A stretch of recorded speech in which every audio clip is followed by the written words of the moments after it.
As I mentioned in the previous video on this series that I wanted to take a close look at the brakes. I know what some of you are thinking. Some of you guys out there that have been watching this series say, come on kid, get that engine running, get that in. Come on, we don't care about anything, we just want to hear the beast run. Well, just be patient, it's coming. It's probably coming quite soon. But I want to talk a little bit about, I know some of you are saying, well, Kent, why are you going about the restoration this way? Why don't you just take the car and just tear it all apart and restore everything? Okay, those of you who are asking this, how many cars have you restored? And those of you, other people who are asking this and have tried to restore a car, have sold it as a basket case because it was just too overwhelming. And that's the point I'm going to try to make. For most of us, and me including, I no longer do frame-off restorations. It's way too time-consuming. I don't have enough time left in my life to deal with that kind of labor intensity. Plus, a lot of times it's not fun. You know, if you haven't tried this, you cannot imagine how many cars that I've gone out and looked at, and many of them I've purchased for very inexpensive prices. The people have got these old Mercedes, and the first thing they do is they just tear them all apart. It's pretty easy to tear a car apart, but they get parts and boxes all over the place. And then guess what happens? That's right. The enthusiasm wanes because after dinner when you come out to the garage and you look, what do you see? You see this bare hulk with parts and boxes all over the place. And that's usually what kills a restoration. It's not the work, it's the enthusiasm. I'm going to try to make a point here. I know some of you won't agree with me, and that's okay because this is my opinion. But I prefer to do rolling chassis restorations because at no point is the project so overwhelming that I lose heart and I just kind of give up.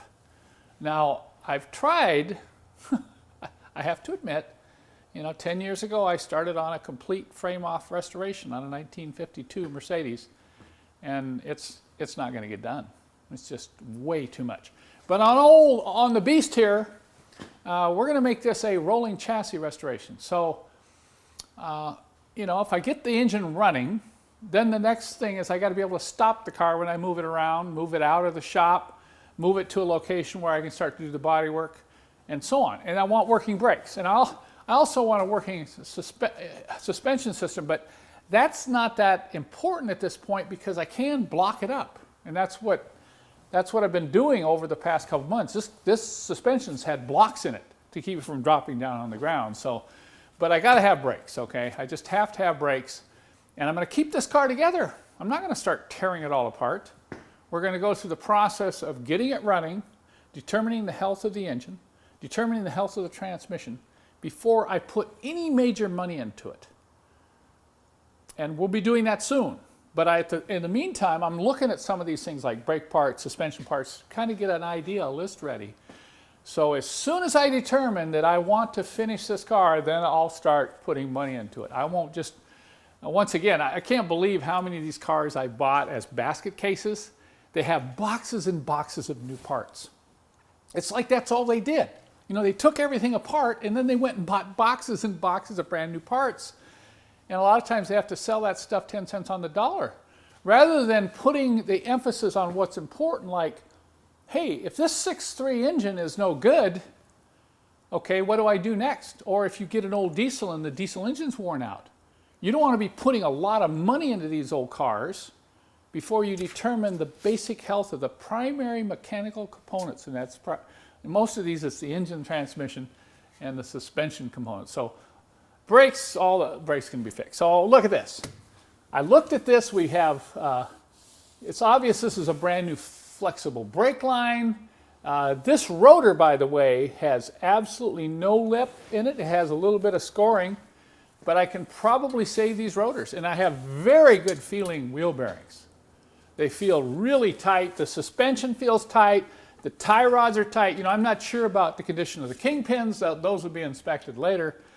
But the big thing is to get the brakes working, which usually mean for a car that sat this long, is you're going to have to deal with these calipers. Now I'm looking at this caliper and I can tell this caliper probably was replaced about the time the engine was overhauled. Along with, you know, the pads probably have 90% on. But you look at this thing, man, that's great. That's probably a good working caliper. Well, no, not when they've sat this long.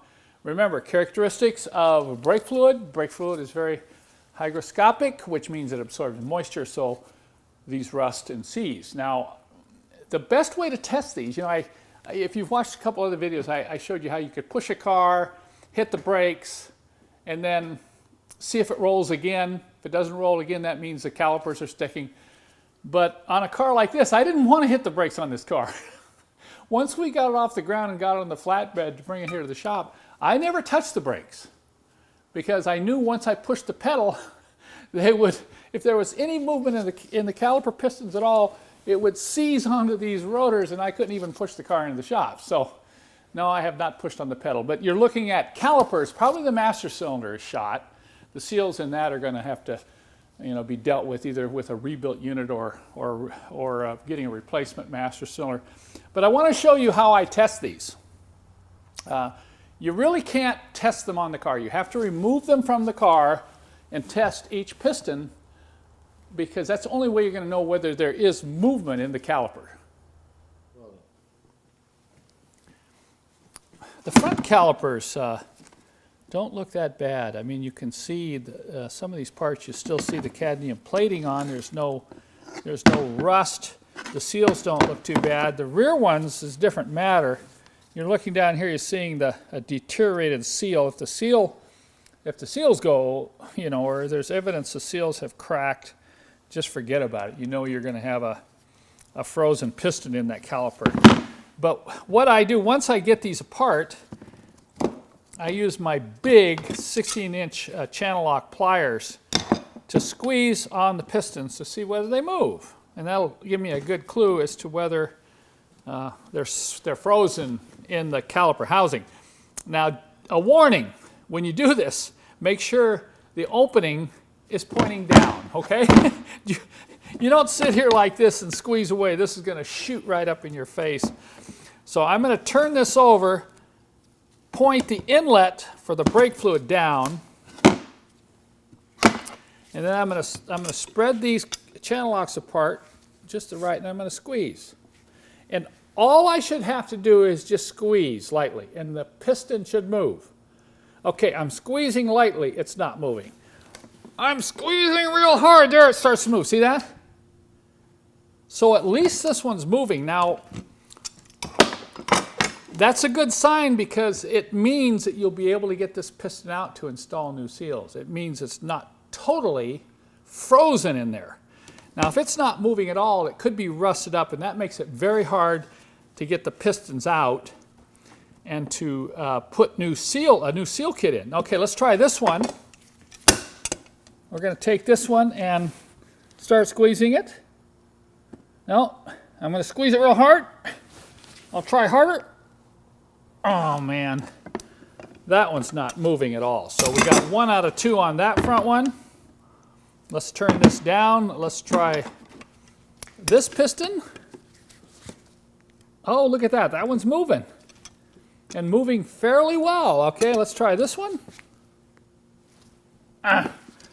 You see, this is so often the case on these calipers. You'll have one piston that moves and the other one's frozen, and your brakes will work, but they're going to wear your rotor unevenly, and they may overheat your brakes. That's why you can't just test caliper operation by hitting the brakes or pushing the car. That's just kind of a quick test. All right, we got the 2 front ones have 1 piston frozen in each. Now let's do, here's the brake fluid inlet here, so I'm going to turn it over so it's pointing down. I'll get a hold of this one. Oh, look at that. That's moving. Not very much. Let's go to this side.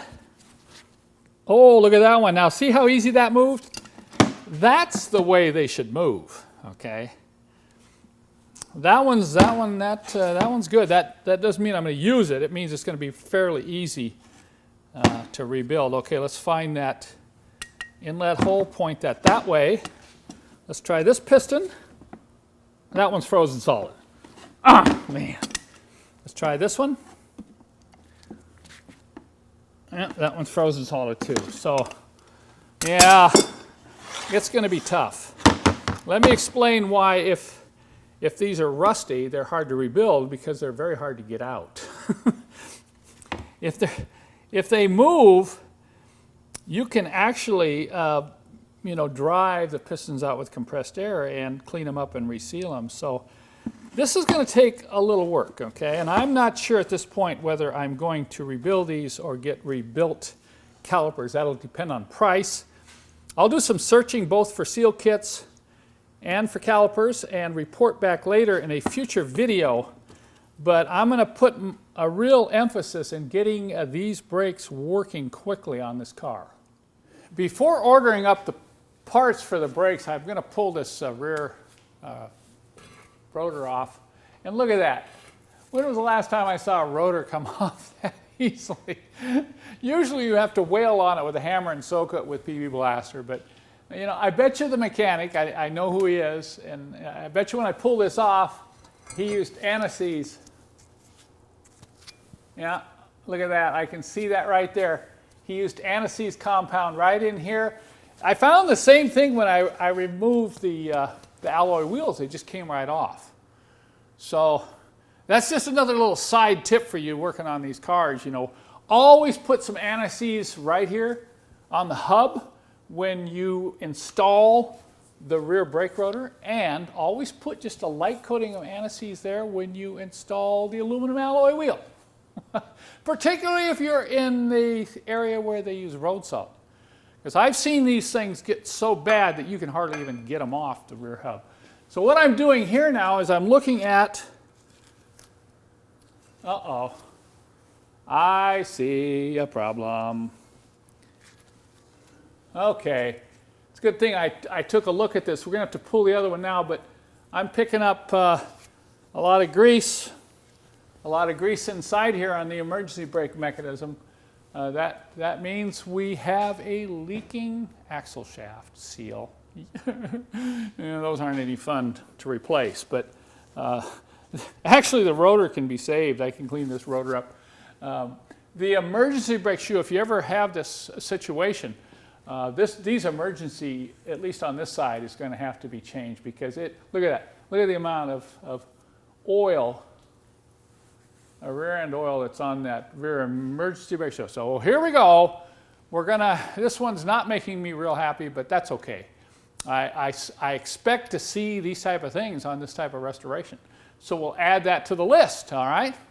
And then in the next video, we're going to take a close look at the air suspension system, front and rear, and determine what we want to do there. I'm not going to send the valves out for rebuild yet until we get the engine running. So after this initial inspection on the lift, right after the air suspension system inspection, we're putting the fuel tank in, we're putting the fuel pump in, and we're going to get this thing ready to run.